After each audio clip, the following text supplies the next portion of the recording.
Spirit warriors, let's take a deeper look into something most people avoid, your pain. What if I told you that your suffering was never random? That your heartbreak, your betrayals, and your isolation were not evidence of weakness, but signs of divine marking? Let's use Eden as a powerful example. Eden wasn't popular. She was spiritually sensitive in a world that praised numbness. People mocked her emotions, ignored her dreams, and tried to silence the quiet fire inside her. But what they didn't know was that her pain was incubating purpose. Her blog post, just one raw, vulnerable story, pierced through the internet like lightning because it was truth without a mask. There's a reason authenticity resonates so deeply. The human brain is wired to connect with emotional narratives. Studies show that storytelling activates multiple regions in the brain, including those associated with empathy and self-reflection. Eden's story lit up people's minds and hearts, not because it was dramatic, but because it was. And here's the spiritual law at play. That's not just poetic, it's patterned throughout history. Think of Joseph, betrayed by his brothers, only to rise to power in Egypt and save them all. Or Nelson Mandela, imprisoned for 27 years, only to emerge and unify a broken nation. The ones who endure deep injustice are often chosen for higher justice. So if you're a chosen one, know this. Your wounds are not shameful, they're sacred. The trauma you've survived is the training ground for your calling. What was done to you wasn't about you, it was about the sickness inside those who couldn't handle your light. But here's the twist. They didn't know they were sharpening a spiritual warrior. God will take what the enemy used to shame you and use it to you. This isn't the end of your story, it's the beginning of your rise. So breathe, write it down, speak it out, because the world doesn't need another perfect face. It needs your scars, your truth, and your voice. Point one, you were targeted because you carry light most people can't handle. Some folks really do get sunburnt by your shine, chosen ones, and oh, how they itch, squirm, and shift uncomfortably when you walk into a room. It's almost comical, really. You haven't spoken a word, haven't flexed your talent, and haven't even made eye contact, and yet you've disturbed the entire atmosphere like a divine earthquake. Suddenly, the temperature changes. Insecurities flare like rashes. Whispers begin to scatter across the room like startled mice, and those rehearsed fake smiles, they crack faster than dry paint. Why? Because your presence alone carries a divine frequency. You don't just enter a room, your energy exposes it. Not because you're loud or flashy, but because the godlight within you was never meant to blend in. It was meant to illuminate. Let's make this abundantly clear. You didn't choose this light. This isn't some Pinterest board confidence or something you picked up from a self-help seminar. No, this is sacred. This is a divine appointment. This is purpose wrapped in skin. God lit this flame in you long before you even understood who you were.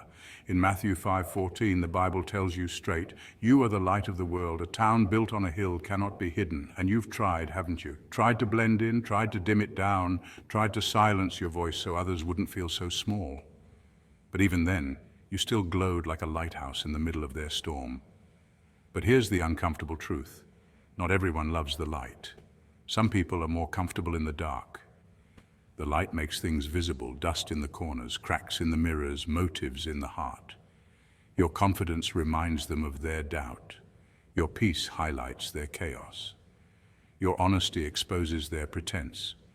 And instead of using your light as inspiration to grow, they feel exposed, vulnerable. So what do? They attack. Not because you're doing something wrong, but because your very existence threatens their illusion. Spirit warriors, the betrayal you faced, the rumors whispered behind your back, the cold shoulder from people who once claimed they loved you, it was never really about you. These reactions were never about your flaws, they were about your strengths. A chosen one will always be too much for a world addicted to mediocrity.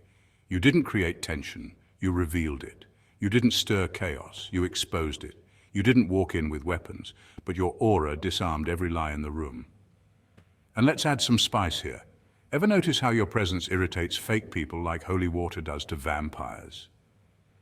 They start fidgeting, coughing, and acting funny, like you've activated some spiritual allergy. You just said hi, and now they're plotting your downfall. It's hilarious when you realize you're out here shining effortlessly and they're out here struggling to keep their shadows from showing. You're not the villain in their story, you're the mirror.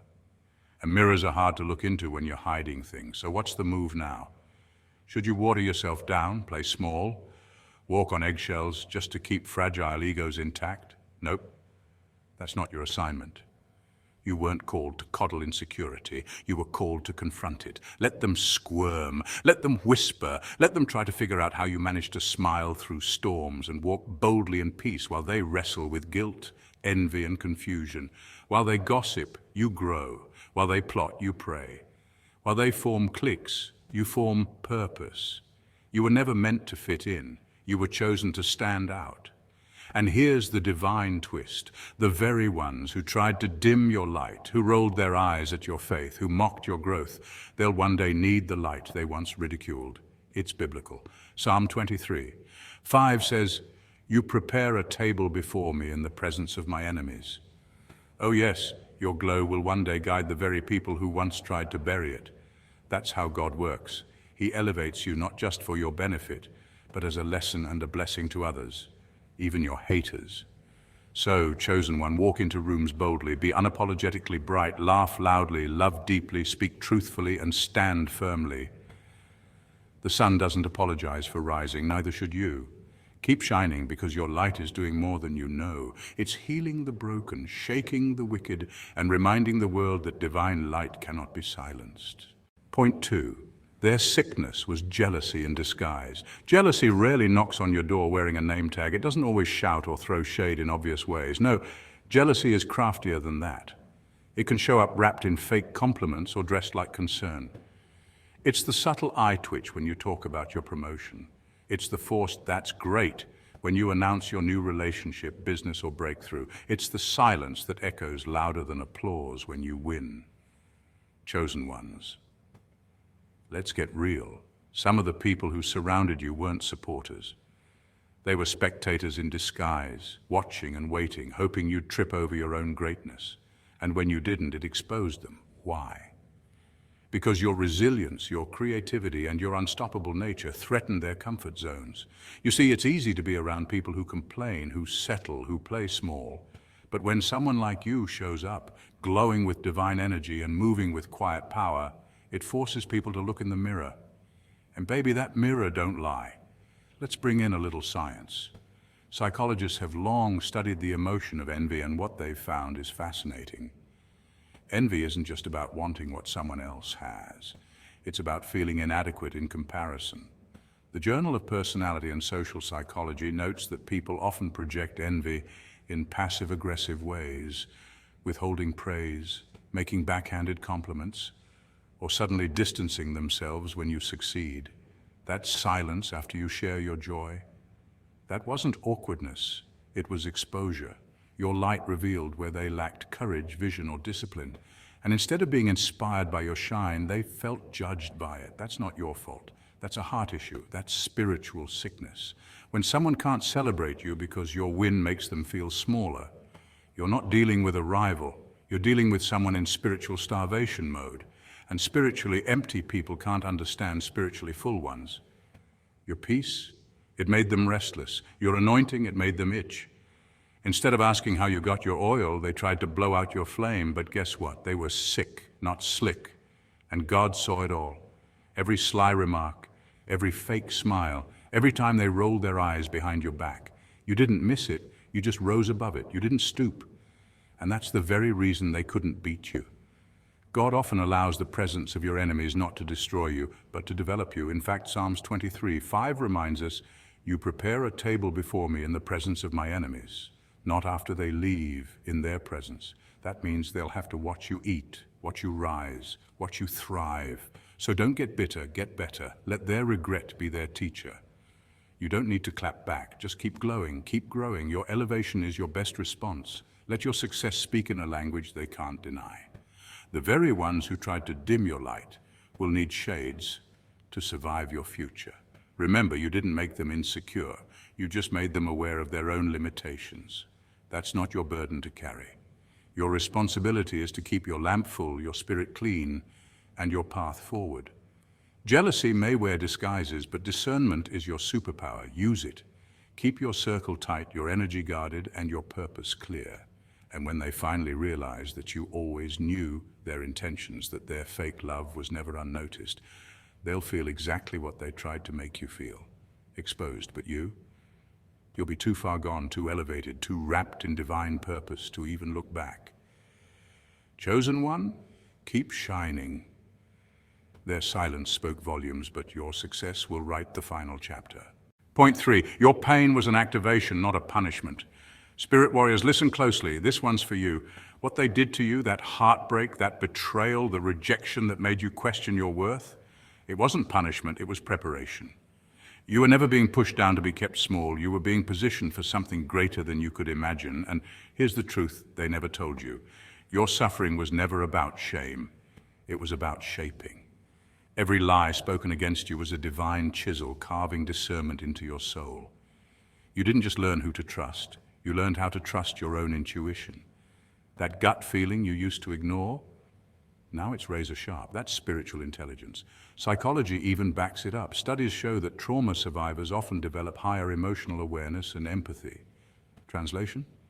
Your pain didn't just break you, it built you into a soul sniper. Now you can read the room before you even step into it. Every betrayal you faced, yes, even the ones that left you crying on your bedroom floor, wasn't meant to destroy your spirit. It was a crash course in boundaries, strong, God-given boundaries. You learned that love without respect is manipulation. You learned that loyalty doesn't mean tolerating disrespect. And you learned that no is a holy word. That's why you move different now. Not because you're bitter, but because you're better. And those tears? Oh, they didn't just fall. They watered something. Your calling. In the same way rain nourishes a seed buried in the dirt, your tears nourished your purpose while you were buried in life's darkest soil. And guess what? You didn't drown, you bloomed, because God never wastes pain. He recycles every wound into wisdom, every delay into direction. That mess you thought you'd never survive, it's becoming your message. And that message isn't just for you, it's someone else's blueprint. Your story is the lantern someone else will follow to escape their own darkness. That's why your voice matters. That's why your scars are sacred. They're not signs of weakness, they're divine ink, writing a testimony the world needs. So yes, your story will make you famous, not for vanity, but for vesselhood. You'll be known not because you wanted attention, but because you walked in alignment. Your authenticity will break chains, your resilience will awaken hearts, your healing will turn doubters into disciples. I walk through the fire, but I come out refined. I was chosen, not forsaken. And let's not forget the laugh moment, because God loves a good plot twist. Remember when they thought you'd never bounce back, that you were finished, that you'd always be beneath them? Joke's on them. You didn't bounce. You ascended. You didn't return to who you were. You evolved into someone they can't access. And now from your elevated place, you don't even need revenge. You're too busy rising. So spirit warrior, hold your head high. Every scar is sacred. Every step has purpose. And your story? It's not over. It's just getting started. Point 4, you were the mirror that exposed their demons. Let's get one thing straight, chosen ones. You didn't suddenly become a threat to people. You didn't flip some magical switch and turn into a walking wake-up call. No, you were born that way. From the moment you entered this world, your soul carried something ancient, raw, and unshakably true. And you know what truth does? It shakes things up. It stirs the still water. It calls the bluff of everything pretending to be real. And that's exactly what your presence does. It confronts illusions without even trying. You weren't just walking into rooms, you were shifting atmospheres. You didn't expose people with your words. You exposed them with your energy. Your honesty made others choke on their deception. Your authenticity made people squirm in their pretense. Your love wasn't manipulative or performative, it was pure. And in a world where love often comes with conditions and contracts, that kind of purity is uncomfortable. To the unhealed, your light wasn't beautiful, it was blinding.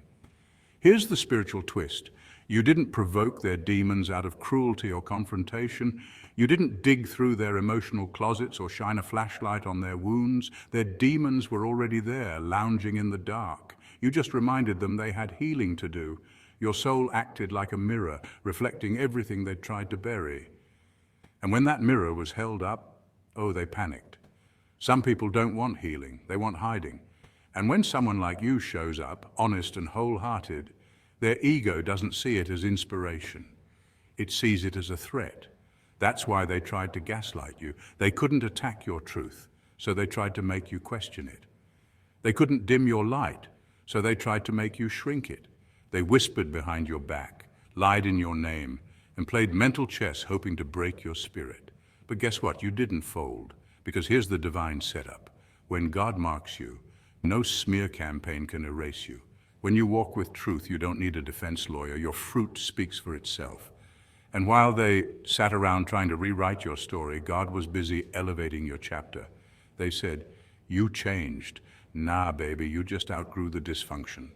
The shoes of people-pleasing, silence, and self-doubt no longer fit. You grew out of the need for validation and you walked into your calling. And let's not forget, God even uses your enemies as part of the curriculum. Every betrayal, a masterclass in discernment, every lie told about you, a lesson in staying rooted in truth, every exile from a toxic circle, a promotion to a better one.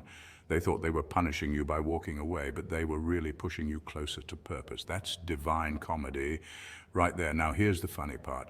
Those same people who once mocked your sensitivity, doubted your dreams, and rolled their eyes at your intuition, they're watching silently, regretfully, because now they see it. They realize you were never the villain. They were just projecting. You were never dramatic. They were just triggered. And what did they try to silence? Has become the very voice others are now being healed by. But don't get bitter. Get better. Because healing isn't revenge, it's revelation. You didn't win by proving them wrong. You won by staying you, by keeping your soul intact while they threw everything but the kitchen sink at your spirit. That's royalty right there. That's sacred resilience. So walk tall, chosen one, not with arrogance, but with awareness. You're not just a survivor of people's projections. You're proof that truth always outlives lies. Keep being the mirror, keep being the truth, and keep shining, because your light isn't up for negotiation. Point 5, your story is heaven's testimony on earth. Your story isn't just a timeline of events, it's a divine manuscript meticulously authored by the Creator himself. It's layered, complex, and intentional. Each chapter has meaning, every pain has purpose, and even your detours have direction.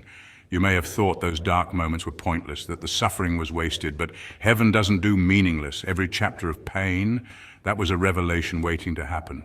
It exposed who was real, who was sent to destroy, and most importantly, who you are when everything is stripped away. And those seasons of silence, oh, they weren't voids. They were sermons in disguise. While the world thought you were down for the count, heaven was preparing a message in you. Silence isn't absence. It's incubation. Think about it. Before a seed breaks the soil, it's buried in darkness. Just because the world couldn't see your growth doesn't mean it wasn't happening.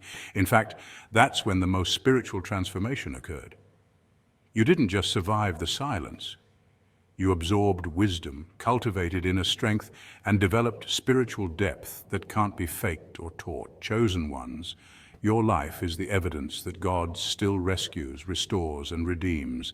The reason the enemy fought you so hard wasn't random. It was calculated. Hell doesn't waste energy on the mediocre. You got heaven's fingerprints all over you. And that's why the enemy tried to silence your voice, steal your confidence, and bury your purpose. But plot twist. What was meant to bury you only planted you deeper in your divine assignment. Here's the real truth. You are a walking, talking testimony.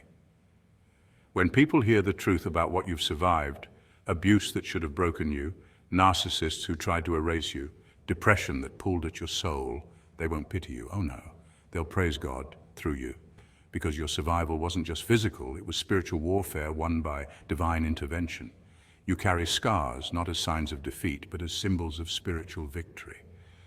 And here's your spiritual fuel. There's an entire generation out there waiting to start their healing the moment you stop hiding yours. Don't gatekeep your journey. Don't shrink back. Your testimony holds the key to someone else's prison door. Your breakthrough is someone else's roadmap. You may not know their names or faces, but your boldness to speak up, to shine, to live freely, it gives them permission to do the same. You're not just telling a story, you're activating destinies. And let's throw in a little holy humor here, because seriously, laugh with me, chosen ones. They thought your story would end in tragedy. Cue the violins. But heaven? Oh, heaven had your story filed under epic plot twist. The angels didn't panic, they were just getting the popcorn ready. So let the doubters whisper, let the critics fall silent in confusion, let the enemies squirm while watching you bloom. And most importantly, keep rising, keep shining, keep telling your truth. Because your story isn't a sob story, it's a soul story. And it's still being written. Don't you dare close the book now. Heaven hasn't even hit the climax yet. Point 6. The rejection was divine redirection. Every door that slammed in your face, that wasn't rejection. That was redirection. God's way of guiding you away from counterfeit comfort and pushing you toward a divine upgrade. And I know in the moment it didn't feel divine at all. It felt like heartbreak, like failure, like betrayal, like you weren't enough. But listen closely, chosen one. Closed doors are one of heaven's most sacred forms of communication. They're God's way of saying, not here, I've got something better. Let's get real for a second. That job you thought was your dream, that person you thought you'd build a life with, that friend group you thought would ride with you forever, they weren't equipped to handle your destiny. They couldn't carry the weight of your calling. Sometimes people can barely carry their own burdens, let alone walk beside someone chosen by God. You see, you're not being punished, you're being positioned. And not just for any future, for a future built in a divine alignment, not human approval. This is where it gets deep. The loneliness you felt, that wasn't ordinary loneliness. That was sacred isolation. When God hides you, He's not ignoring you. He's healing you. He's silencing the noise of the world so you can hear the whispers of your soul. Think about it. Diamonds are formed in darkness. Seeds grow underground. Caterpillars become butterflies in isolation. There's a holy transformation that only happens when the spotlight fades and the silence gets loud. You weren't abandoned. You were being reintroduced to your power. Now here's a little spiritual plot twist for your soul. All those rejection letters, unanswered calls, ghosted messages, closed doors, and missed chances. They're not setbacks, they're plot armor, that's right. In every good story, the hero faces near-death moments, betrayal and loss before the big breakthrough. But the writer always knows where the story's going. And in your case, heaven wrote the script. So let's just say the enemy can't touch the protagonist when the author is God. That's divine security, baby, and don't worry about the people who turned away, overlooked you, or treated your worth like a negotiable item. They weren't rejecting you, they were rejecting what they couldn't understand. You're not too much, they were simply too small-minded to hold the vision God placed in you. That's not arrogance, it's spiritual awareness. You were called, set apart, chosen. And chosen people will always confuse the crowd.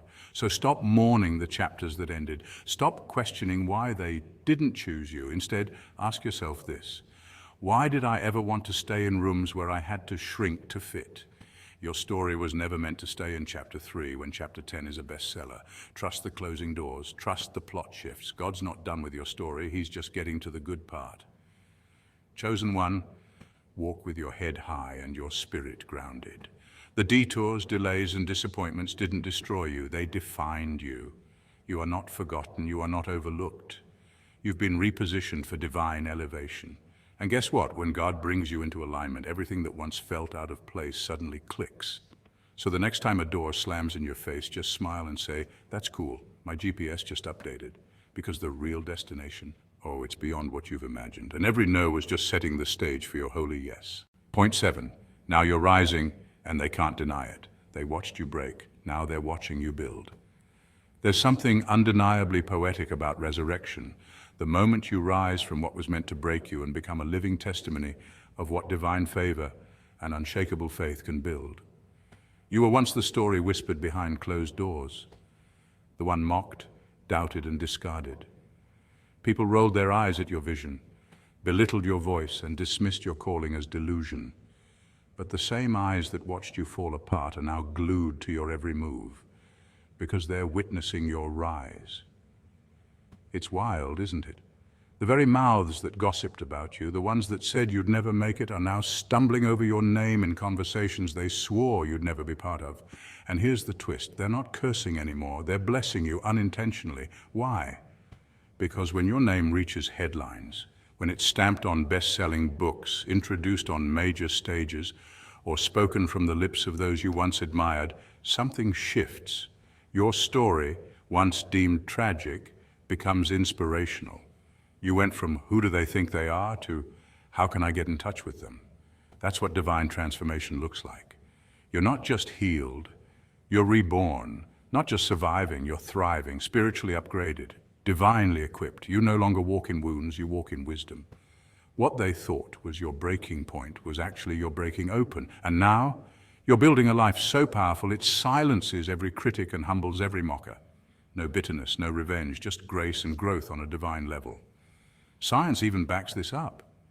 Studies on resilience and post-traumatic growth show that individuals who endure emotional and psychological adversity often emerge stronger, more focused, and with deeper spiritual insight. You're not just emotionally stronger, you're neurologically rewired. Your mindset is upgraded. Your discernment is razor sharp. You don't just see people for who they pretend to be, you see the soul behind the mask. That's why they're nervous now. You see them. Psalm 23. 5 isn't just poetic, it's prophecy in motion. God is preparing a table before you in the presence of your enemies. It doesn't say God removes the enemies. No, he lets them watch you eat, watch you glow, watch you reap, watch you walk into rooms they tried to lock you out of. They once tried to starve you spiritually, emotionally, even financially, but now they're watching your plate overflow with favor. It's funny how the same ones who mocked your dreams now study your strategy. The same ones who laughed when you cried are now silent while you shine. They said, "Who do you think you are?" Now they're Googling you, trying to figure out how you did it. You became the blueprint. You became the one they didn't see coming, and that's the best part. But here's the real flex. You didn't do it to spite them. You did it in spite of them. And that's what makes your story powerful. You didn't get bitter. You got better. You didn't return hate with hate.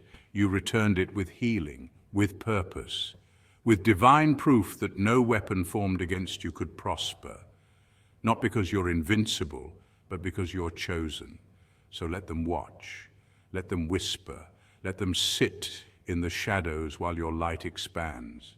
You are no longer the buried, you are the bloom. You are the prophecy fulfilled. The underdog turned leader, the broken soul turned beacon of hope. And your story isn't over. It's just beginning. They thought they were witnessing your downfall, but in truth, they were watching the rise of your divine legacy. What happened to you wasn't just random hardship.